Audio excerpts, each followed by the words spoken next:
Bonjour à toutes et à tous et bienvenue dans ma cuisine. Alors je suis ravie de vous retrouver aujourd'hui pour vous proposer une nouvelle recette de soupe.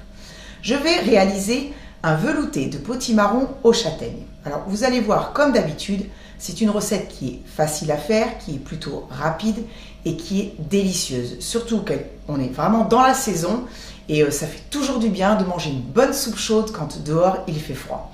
Allez, je vous montre les ingrédients tout de suite. Alors, il va vous falloir donc du potimarron. Donc, moi, j'en ai acheté une moitié que j'ai commencé d'ailleurs à couper. Je vais le finir après. Donc là, j'ai un oignon que j'ai coupé en petits morceaux avec une gousse d'ail. Et je les ai déjà fait revenir un petit peu dans de l'huile d'olive, donc dans une poêle, 3-4 minutes, histoire que ça colore un petit peu.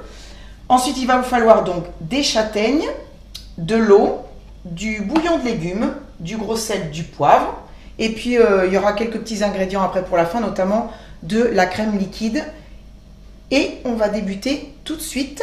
Donc, je vais finir ma découpe. Alors, c'est vrai que le potimarron, c'est un légume, comme toutes les courges, qui est assez dur à découper. C'est un petit peu la galère.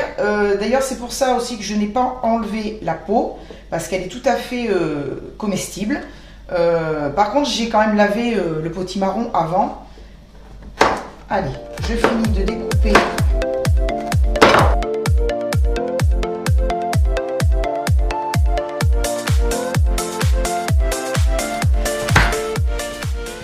Voilà. Allez, maintenant, donc, les morceaux dans le blender.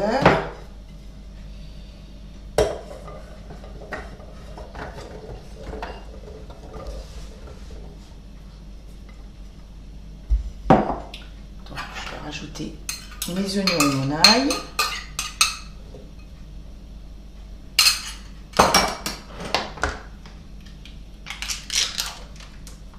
Mon bouillon. On met tout à suivre. Hein. Par contre, je ne vais pas mettre les châtaignes tout de suite.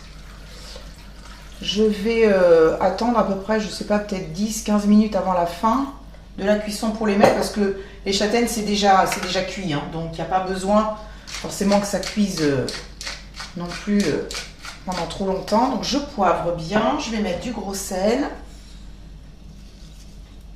toute façon, je goûterai tout à l'heure pour rectifier s'il y a besoin. Je mets le couvercle et je vais partir sur une cuisson donc veloutée. Donc programme 1, 100 degrés et je vais partir sur 25 minutes, c'est très bien. Voilà, je démarre et puis on se retrouve dès que c'est cuit pour ajouter notre crème et puis déguster. À tout à l'heure. Bon ben voilà, mon velouté donc est cuit, le bip vient de retentir.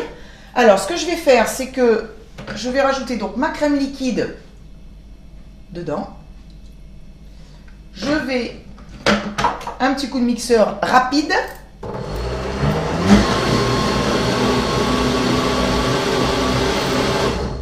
Ça suffit. Et on va découvrir cette beauté. Alors, voyons voir ça. La texture est superbe. Voilà. Alors, donc votre velouté, vous pouvez très bien le déguster tel que, il n'y a pas de souci. Après, je vous propose de rajouter quelques petites choses sur le dessus. Alors, vous pouvez en effet mettre quelques morceaux de châtaigne que vous aurez gardés. Voilà. Donc, elles vont un petit peu, voilà, un peu couler, mais ça fera des petits morceaux. Et puis là, ce que j'ai, en fait, c'est que j'avais quelques tranches de viande des grisons qui me restaient de dimanche. Nous avons mangé une raclette. Et donc j'ai coupé une tranche en fines lamelles, je l'ai passée dans une poêle à sec en remuant sans arrêt et ça fait en fait des petites lamelles chips. Voilà, donc je vais en saupoudrer un petit peu sur le dessus. Et puis maintenant je vais goûter. Allez. Alors attention de ne pas se brûler encore parce que c'est hyper chaud. Je vais prendre un petit peu de...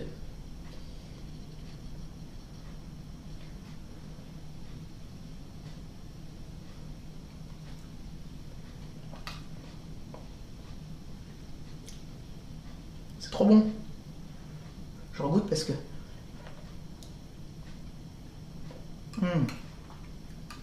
Délicieux.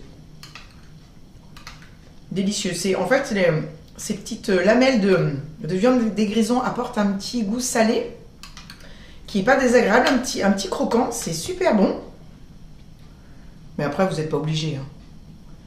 C'est une suggestion. Morceau de châtaigne, génial.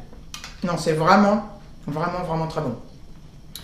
Voilà, en tout cas, comme d'habitude, vous retrouverez la liste des ingrédients et les quantités dans la barre d'infos.